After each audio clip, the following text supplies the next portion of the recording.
Welcome to our channel, Justice for the Unheard. This is a place for stories that never made it to the front page in the way they deserve to. Stories of people whose lives were cut short, or whose dignity was stripped away, often without the public even knowing what really happened. We don't claim to be judges, and we don't pass verdicts.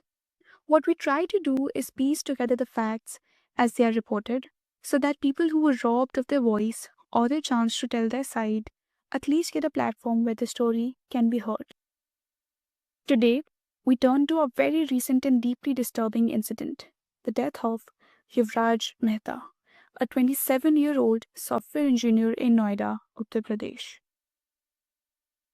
So, who was Yuvraj Mehta? Yuvraj was a 27-year-old IT professional working as a software engineer in the National Capital Region. By all accounts, he was an ordinary young man living an ordinary life, going to work, returning home, and trying to build a future for himself. On the night of 16th and 17th January 2026, that ordinary life ended in a way that has sparked outrage, questions, and a still ongoing investigation. So you might be wondering, what happened on the night it all went wrong? It was late evening, and the air was thick with fog. The roads were hazy, the kind of night where headlights don't feel like enough. Somewhere near Sector 150 in Noida, Yuvraj's car suddenly veered off the road. In front of him wasn't a guardrail or a warning sign. It was a deep, water-filled construction pit. A pit that, according to reports, had no proper barricading and no clear markings to warn the driver. His car plunged in, the water rushed in, and the car sank. But Yuvraj didn't die instantly. He managed to open the door, climb on the roof of the car, and called his father, Rajkumar Mehta. On the other end of the line, his father heard his son's voice, panicked, desperate, but still alive. Yuvraj told him exactly where he was, sent his live location, and said he was standing on the roof trying to stay above water. For the next 90 minutes, his father listened to his son's cries, his pleas, and his repeated requests for help. At one point, Yuvraj even switched on his phone's torch, hoping someone would see the light in the dark, foggy night. By the time emergency services arrived, multiple teams had been dispatched. The police, the fire brigade, the state disaster response force, and later the National Disaster Response Force. They brought cranes, ladders, makeshift boats, and searchlights. Officials later said the conditions were difficult, near zero visibility, deep water, and the risk of submerged iron rods and debris. But for Yuvraj's family, and for many people watching this unfold from the outside, the question became, if a man is calling for help for 90 minutes, why does it take so long to reach him? His father has publicly said that he felt his son was left to his fate, that the response was slow, and that more could have been done.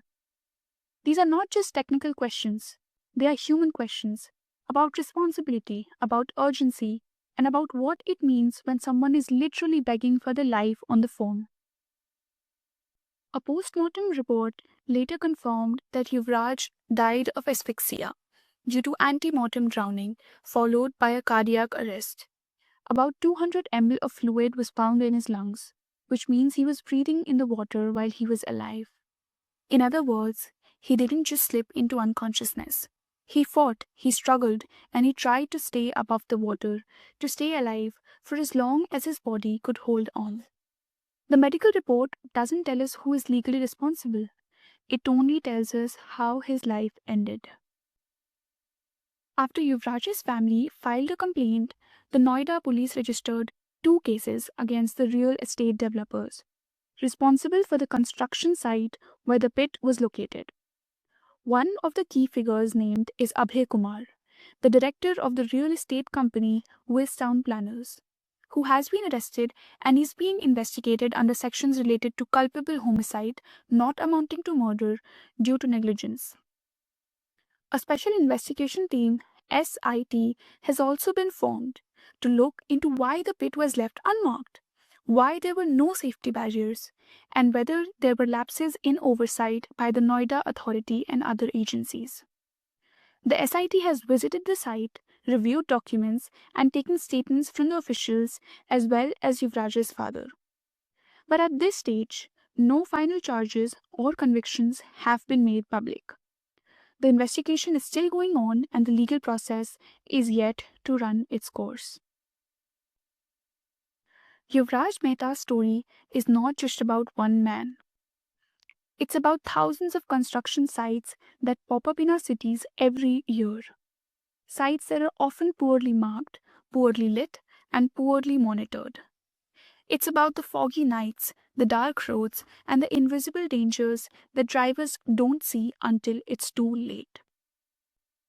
And it's about emergency services, how they respond, how quickly they act, and how much training and equipment they have for situations like this.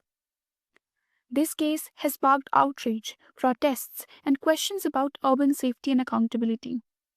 But again, we are not here to point fingers or declare who is right or wrong. We are here to lay out what is known so you can think about it, talk about it, and form your own understanding without rushing to judgment. Yuvraj Mehta's story is, at its heart, about a young man who went to work one day and never came back. It's about a father who listened to his son's voice for 90 minutes, knowing he couldn't physically reach him. It's about a system, roads, construction, policing, emergency services, all of which is now under scrutiny because one life was lost in a way that many people feel could have been prevented. If this episode moved you, please like, subscribe, and share it. Because sometimes the most powerful form of justice begins with simply not letting a story be forgotten. Thank you.